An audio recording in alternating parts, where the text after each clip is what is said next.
Hey, good evening. Welcome to A Foreigner in the Philippines.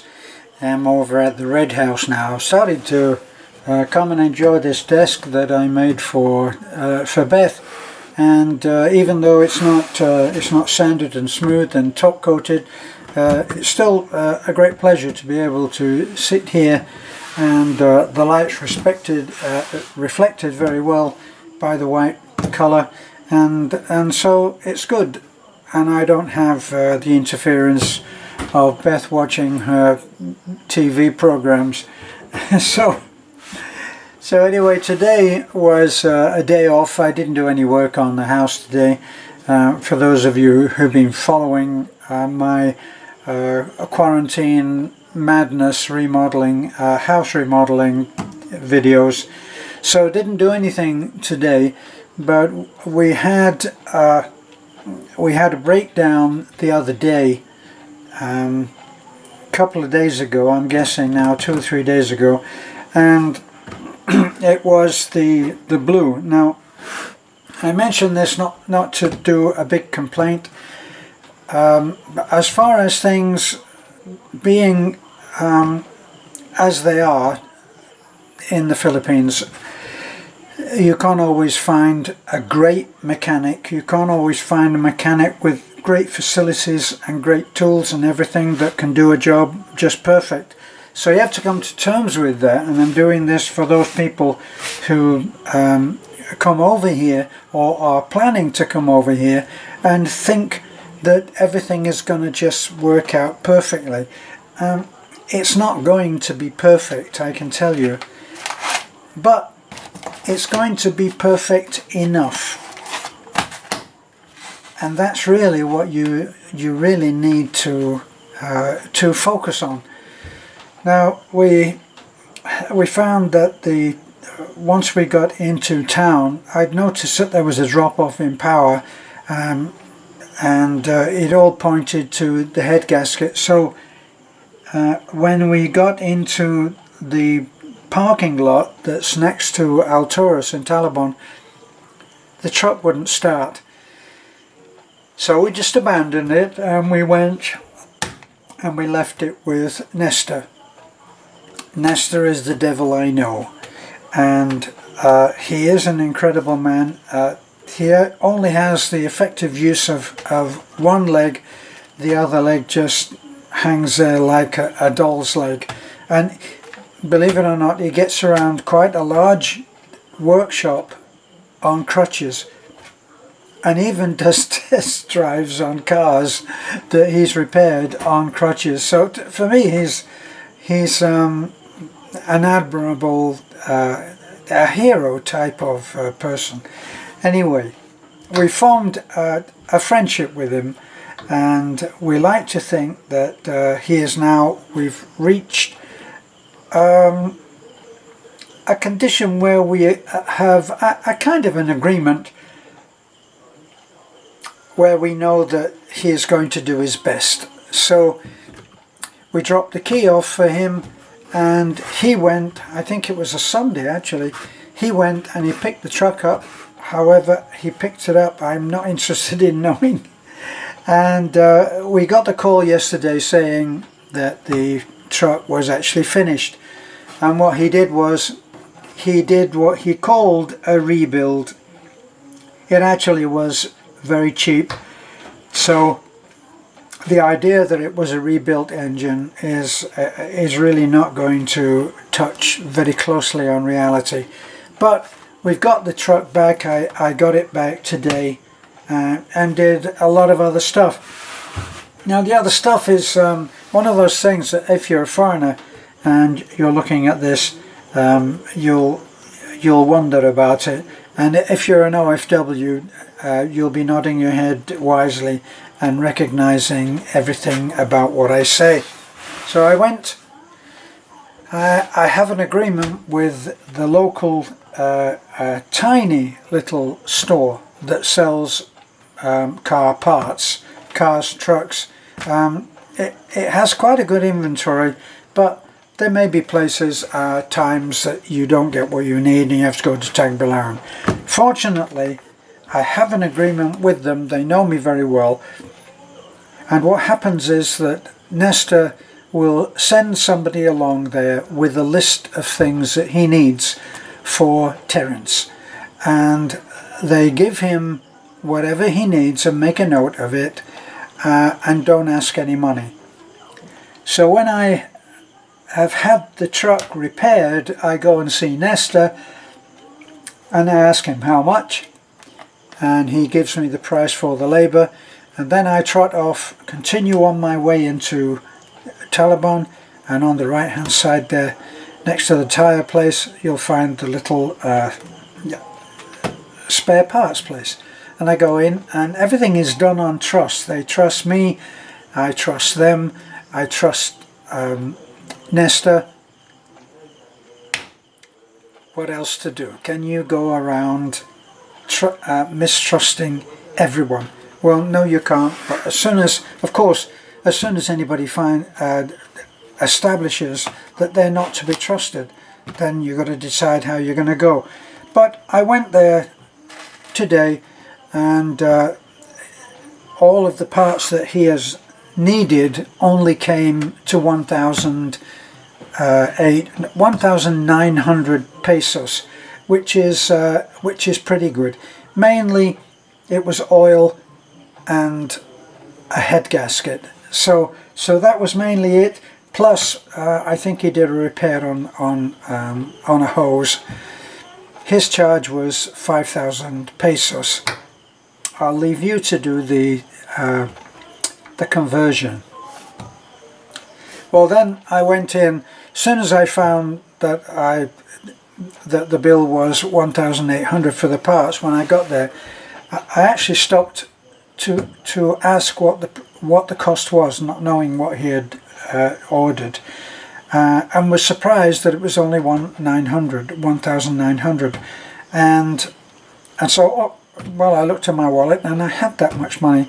I had 3,000 pesos, so I was able to hand over 2,000 pesos, and I paid that bill without having to first go to the ATM. So I did that, and then I went and parked the truck. My chores were to do some grocery shopping, so I had to do some grocery shopping. So I decided, as soon as I parked, I decided, okay, on to the grocery shopping. Well, I did all my grocery shopping, and then just purely on impulse, I went, oh, wait a minute, I don't know that I have enough money.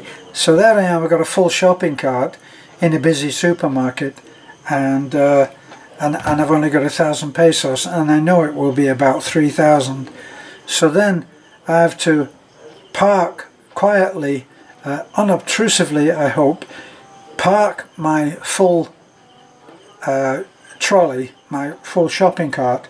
I have to park it, and then get out the door and go to the ATM. Well, of course, there's a long line for the ATM, and I wait, make my withdrawal, and then I get back up, and luckily, as luck would have it, the cart was still there, and as far as I know, it still had everything in it.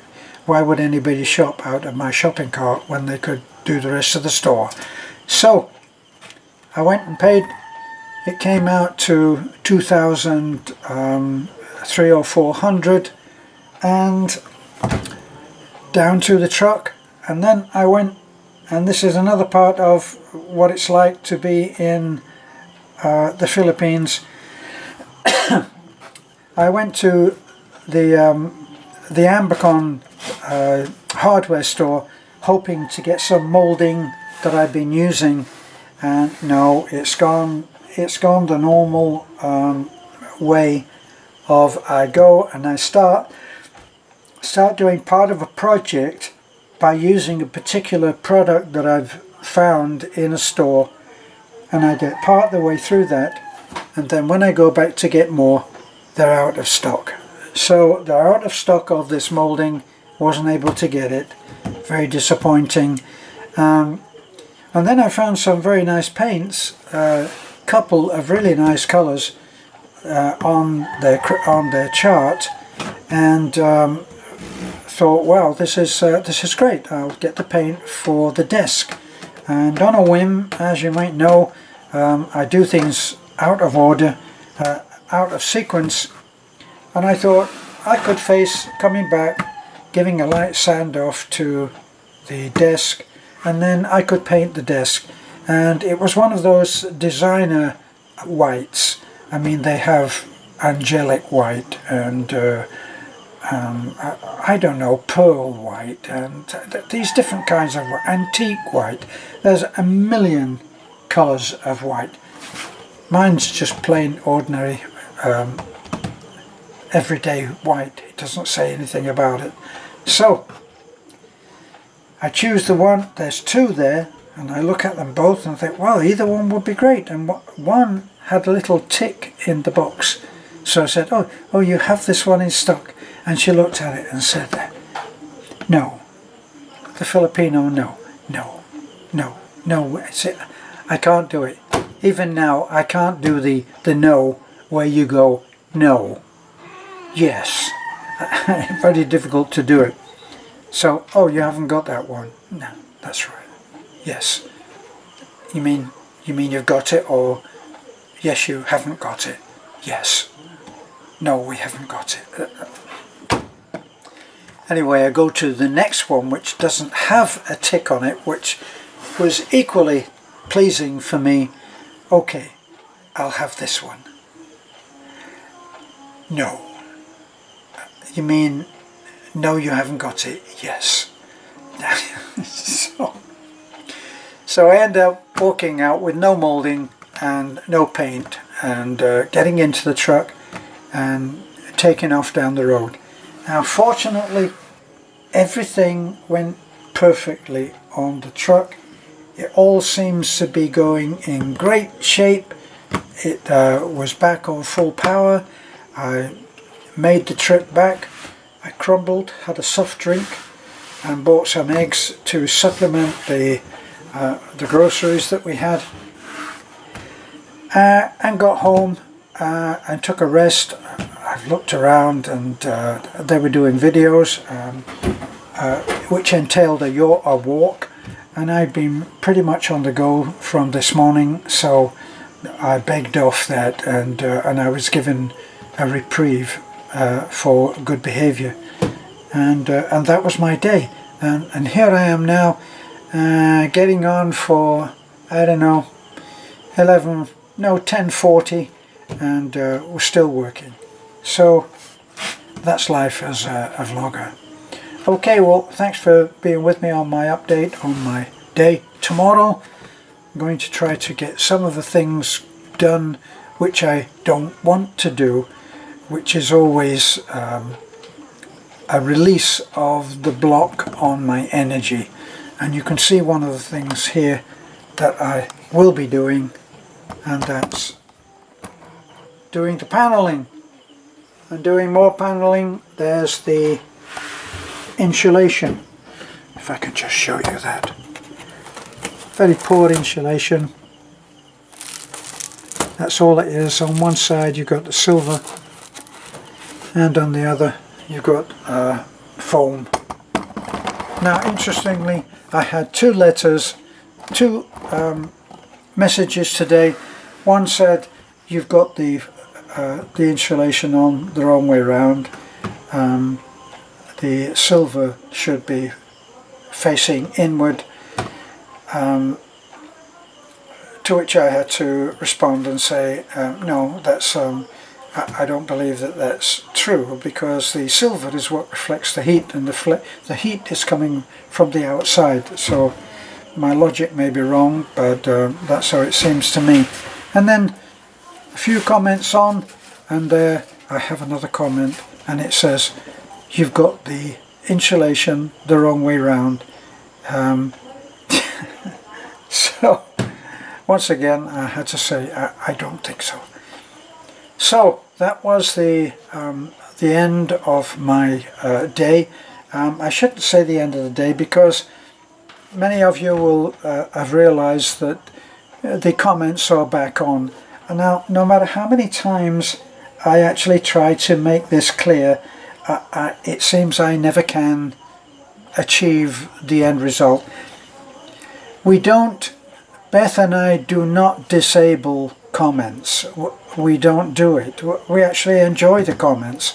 Now, every so often the comments come back on. So people are misled into believing that we are the ones who disable the comments, but it's not so. YouTube, in their business, in their wisdom, disable the comments when certain things begin to happen. And if we get any complaints on comments, would you believe, which we are not responsible for comments, but if bad comments are complained about before we get to them, then they'll disable the comments. Now, disabled comments is both good and bad for us. It took me almost 3 hours, somewhere between 2 and 3 hours, to go through the comments that have now been enabled. So everybody is looking on, and lots of people that have never had the chance to comment all jumped in and commented.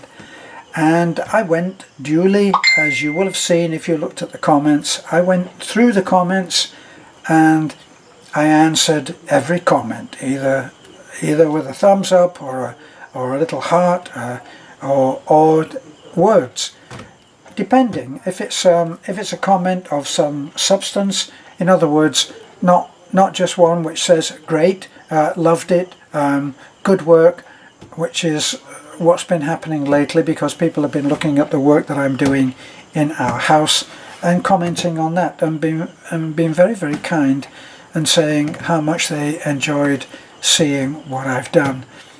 Well, the comments have come back, and as I say, nearly 3 hours of my time to do that. That's part of the job.